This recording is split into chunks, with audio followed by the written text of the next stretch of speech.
মেদিনীপুর মেডিকেলে প্রসূতি মৃত্যুর ঘটনার পর আজ মেদিনীপুরে যাচ্ছেন চিকিৎসকদের ১৩ সদস্যের একটি টিম। এই মুহূর্তে আমাদের প্রতিনিধি ঝিলম করঞ্জাই রয়েছেন আমাদের সঙ্গে, সরাসরি চলে যাব। তথ্য অনুসন্ধানের জন্য যে কমিটি গঠন করা হয়েছে স্বাস্থ্য দপ্তরে, তারা ইতিমধ্যে কলকাতা থেকে রওনা দিয়েছে, দুটো গাড়ি করে তারা রওনা দিয়েছেন।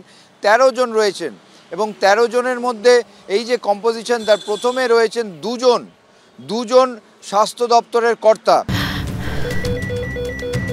ক্যান্সারে নেই আর ভয়, NCRI এ হবে এর জয়। আপনাদের ভরসা Netaji Subhash Chandra Bose cancer hospital.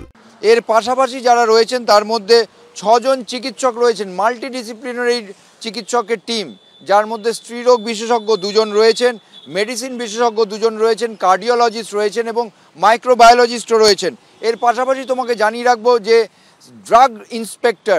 Drug inspector ৪ জন রয়েছেন, পদাধিকারী ৪ জন ড্রাগ ইন্সপেক্টর তাদেরকে পাঠানো হচ্ছে। তারা মূলত এই যে রিঙ্গার ল্যাকটেট ব্যবহার হয়েছে সেটা কোথা থেকে এসছে, যে স্যাম্পলগুলো রাখা হয়েছিল সেগুলো ঠিকঠাকভাবে স্টোর করা হয়েছিল কিনা, সব কিছু, অর্থাৎ যে ট্রান্সপোর্ট চেইন সেটা ঠিকঠাক ছিল কিনা সেগুলো চেক করবেন।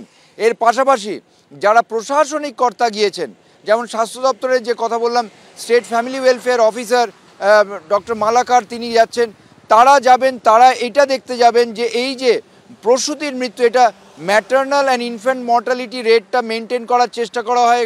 স্বাভাবিকভাবে প্রত্যেক প্রসূতির মৃত্যু হলে সেটা অডিট করা হয়।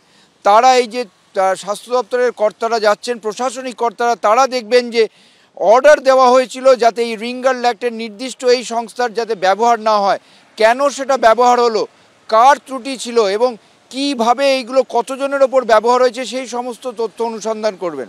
আর চিকিৎসকরা যারা যাচ্ছেন তাদের প্রাথমিক দুটো কাজ রয়েছে। এক হচ্ছে যারা অসুস্থ হয়েছেন তাদের চিকিৎসা ঠিকঠাকভাবে হচ্ছে কিনা, আর কি পরামর্শ দেওয়া যায় যাতে তাদের শারীরিক অবস্থা দ্রুত উন্নতি করানো যায়। আর অন্য একটি হচ্ছে চিকিৎসা ঠিকঠাক হচ্ছিল কিনা সেটা দেখা।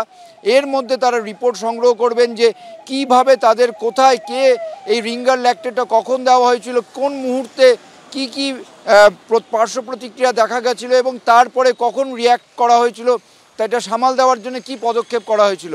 অর্থাৎ সামগ্রিকভাবে ৩ পর্যায়ে এই তদন্ত কমিটি এবং মেডিকেল টিম যাচ্ছে। তারা চিকিৎসাও করবে, তথ্য অনুসন্ধানও করবে এবং ইতিমধ্যে তারা কলকাতা থেকে রওনা দিয়ে গিয়েছে বলে স্বাস্থ্য দপ্তর সূত্রে জানা যাচ্ছে।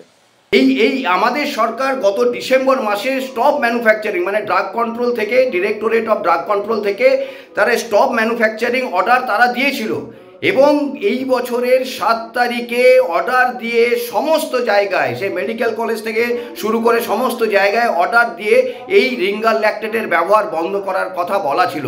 তারপরেও এরকম মৃত্যু দেখতে হবে, কে দেবে এই জীবনের দাম? সরকার এই মৃত্যুর দায় নেবে তো?